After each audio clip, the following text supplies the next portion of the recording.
이런 제목으로 말씀을 나누겠습니다. 우리는 어제 새벽에 자신의 소견대로 옳은 대로 행하는 세대를 하나님께서 어떻게 심판하시는가 살펴보았습니다. 하나님께서는 사사기에 나오는 시간의 양으로 본다면 가장 긴 시간 동안 이스라엘 백성들을 심판하고 있는 모습을 보게 되는 거죠. 40년 동안이나 이 블레셋에게 붙이셔가지고 또 이스라엘을 심판하는 것을 보게 된다는 것입니다. 사사시대가 가면 갈수록 하나님께 심판받는 모습, 이 심판이 더 심화되고 있는 모습을 좀 보여주고 있는 것입니다. 이러한 암울한 상황에 똑같이 암울한 한 가정이 아들을 주시는 그 모습을 통해서 여전히 이스라엘을 사랑하고 있는 그 하나님 아버지의 모습을 우리가 본다라는 거죠. 그래서 한 가정이 아들을 주신다는 이 수태고지를 통해서 하나님은 이스라엘을 완전히 버리지 않으셨음을 우리가 보았다는 것입니다. 여전히 우리 가운데 소망이 있고 하나님께서 이스라엘을 버리지 않았다라는 것을 우리가 살펴보았습니다. 어제 본문에서 하나님께서 마노아의 아내에게 이제 수태고지와 함께 나실인으로 잘 키우라는 메시지를 주었죠. 이제 자세히 보면 마노아에게 준 것이 아니고 마노아의 아내에게 준 것을 우리가 잘 알 수 있습니다. 그래서 그 마노아의 아내는 그 메시지를 받고 어떻게 하느냐? 이 마노아에게 전달을 하는 거죠. 6절, 7절을 보면 그렇게 말씀합니다. 뭐라고 됐느냐? 이에 그 여인이 가서 그 남편에게 고하여 가로되 하나님의 사람이 내게 임하였는데 그 용모가 하나님의 사자의 용모가 같아서 심히 두려움으로 어디에서부터 온 것을 내가 묻지 못하였고 그도 자기 이름을 내게 이르지 아니하였으며 그가 내게 이르기를 보라 내가 잉태하여 아들을 낳으리니 포도주와 독주를 마시지 말며 무릇 부정한 것을 먹지 말라. 이 아이는 태에서 나옴으로부터 죽을 날까지 하나님께 바치운 나실인이 됨이라 하더이다. 이렇게 말씀하는 거예요. 그러니까 이 메시지를 전달하는 마노아의 반응. 그러니까 이렇게 자기 아내를 통해서 자기가 하나님의 사자를 만났고 너무 자기가 두려워서 이름도 묻지 못했고 그런데 그분이 자기에게 준 메시지가 무엇이다라고 아주 정확하게 자기 남편에게 전달을 했던 거죠. 근데 남편에게 전달을 했는데 그 남편의 이 반응이 뭡니까? 아내의 말을 전혀 믿지 못하는 반응을 오늘 본문이 보여주고 있다라는 겁니다. 마노아는 다시금 하나님께 이제 기도를 하는 거죠. 자기 아내에게 받았음에도 불구하고 믿지 못하고 10절에 보니까 8절에 보니까 이렇게 말씀하는 겁니다. 마노아가 여호와께 기도하여 가로되 주여 구하옵나니 주의 보내셨던 하나님의 사람을 우리에게 다시 임하게 하사 그로 우리가 그 낳을 아이에게 어떻게 행할 것을 우리에게 가르치게 하소서. 이렇게 말씀하고 있는 거예요. 그러니까는 이 기도의 요지는 뭡니까? 다시금 자기에게 나타나 달라 이 얘기잖아요. 그래서 그러면서 덧붙이는 것이 이제 우리가 아이에게 어떻게 가르칠 것인지 이것을 정확하게 알게 해달라 그렇게 얘기하는 것입니다. 마노아가 진실로 아이를 키우는 방법을 물어보기 위해서 여호와 하나님께 기도한 것입니까? 뭐 그렇게 볼 수도 있지만 본문은 좀 자세히 보면 그렇지 않다라는 거예요. 왜냐하면 모세의 율법은 나실인에 관한 규례를 아주 정확하게 구체적으로 말하고 있기 때문이라는 것입니다. 그러니까 모세 율법을 마노아가 모를 리가 없죠.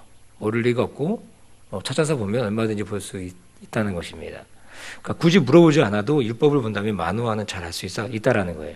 그러니까 그럼에도 다시금 하나님께서 자신에게 나타나기를 원하는 이유를 학자들은 어떻게 설명하고 있느냐 이렇게 얘기하는 겁니다. 그가 아내를 신뢰하지 못하거나 또는 천사가 아내에게만 나타나 말하는 것을 시기했다 그렇게 학자들이 해석을 하더라고요. 이것도 아니다 그러면 여자를 통한 계시는 믿을 수 없다는 생각을 이 마노아가 가졌을 거라는 것입니다. 하여튼 무엇이 되었든 하나님께서 이제 마노아에게 그러니까 이렇게 요청한 마노아에게 다시금 나타나십니다. 9절에 보니까 이렇게 말씀합니다. 우리 9절 한번 같이 한번 읽어볼까요? 자, 9절입니다. 자, 시작. 하나님이 마노아의 목소리를 들으시니라. 여인이 밭에 앉았을 때에 하나님의 사자가 다시 그에게 임하셨으나 그 남편 마노아는 함께 있지 아니한지라. 참 재밌죠.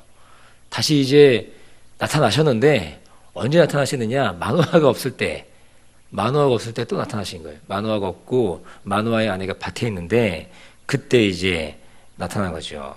그래서 이번에도 하나님은 마노아가 아닌 마노아의 아내에게 나타나셨다는 것입니다. 이것은 어찌 보면 하나님께서 이제 자신이 선택한 그 메신저, 그 메시지를 받은 사람에 대한 그런 부분들을 더 확고하게 하는 그런 모습이라는 것입니다. 또 다른 모습으로는 하나님께서는 여성의 권위를 훼손하지 않으려고 하는 그 하나님의 확실한 의지, 이것이 아주 분명하게 나타나 있지 않나라는 것이죠. 그리고 또 이유가 하나 있겠죠. 마노아가 성경을 보면 어떻게 되냐면은 우리 16절인가요? 보면은 마노아가 하나님의 사자인 줄을 알지 못했다. 16절이 긴데 거기 보면 나타나 있거든요. 그러니까 하나님의 사자인지를 알지 못하는, 그러니까 영적 분별력이 떨어져 있는 그 마노아에게 하나님이 나타나지 않으셨다는 거죠. 그것을 우리가 볼 수 있다는 것입니다. 마노아는 자신의 아내에게서 들은 내용이 있음에도 불구하고 여호와의 사자에게 물어봅니다. 이제 12절인 거죠. 12절에 보니까 마노아가 그러되 당신의 말씀대로 되기를 원하나이다. 이 아이를 어떻게 기르우며 우리가 그들에게 어떻게 행하로이까. 그러니까 말씀을 들었잖아요. 아내에게 들었음에도 불구하고 또 물어보는 거예요. 그러자 여호와의 사자는 13절에 이렇게 말합니다. 13절에 보니까 이렇게 돼 있어요. 13절에 보니까 여호와의 사자가 마노아에게 이르시되 내가 여인에게 말한 것들을 그가 다 삼가서 이렇게라 하고 14절에 이제 나오는 거죠. 그러니까 뭐라고 하는 겁니까? 네 아내에게 전달한 말, 내가 전달한 게 있는데 그거 잘 들어라. 그렇게 얘기하면서 이제 얘기를 해주는 겁니다. 그러니까 더 이상 14절에 보면 새로운 정보가 없어요.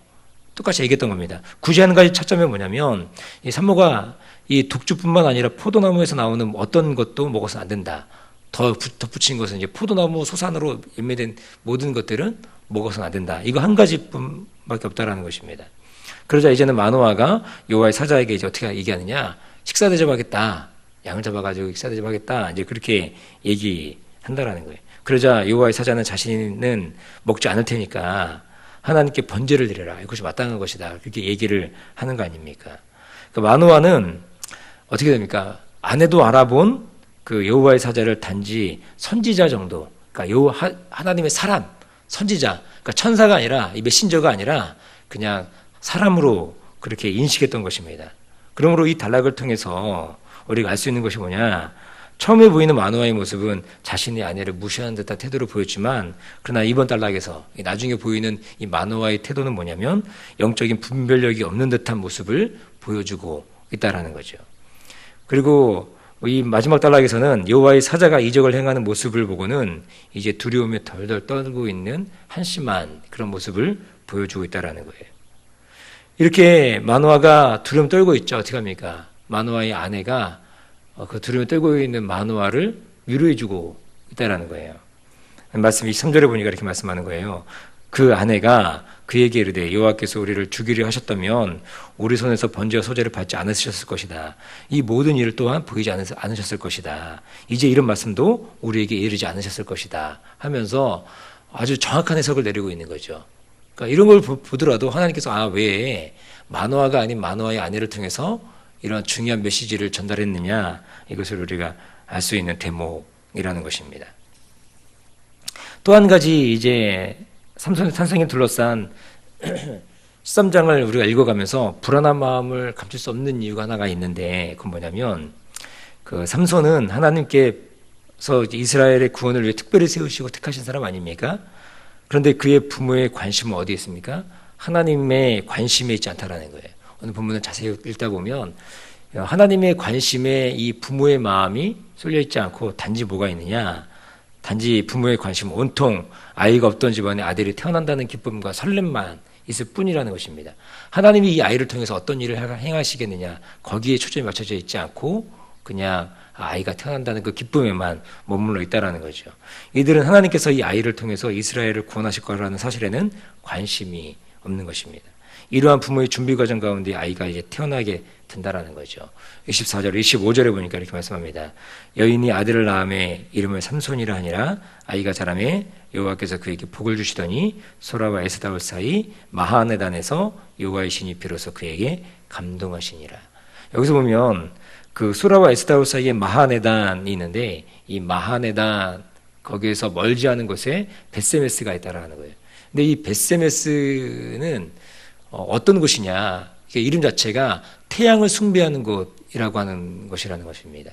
그러니까 태양을 숭배하는 곳에 가까이 위치해 있는, 그러니까 태양신을 숭배하던 그 지역이라는 거죠. 근데 그 지역인데 이 사람들이 삼손의, 그러니까 그 자신의 아들의 이름을 뭘로 지었어요? 삼손이라고 지은 거예요. 삼손. 근데 삼손의 이름이 뜻이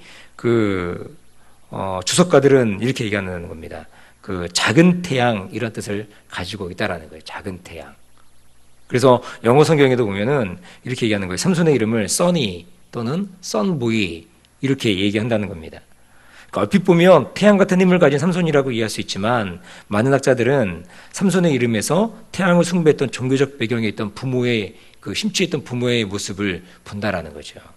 그래서 그런 의미에서 이 삼손이라는 이름이 지어졌을 것이다라고 얘기한다는 것입니다. 그러니까 삼손은 이러한 부모의 배경, 종교적 배경을 안고 있었던 인물이라는 거죠.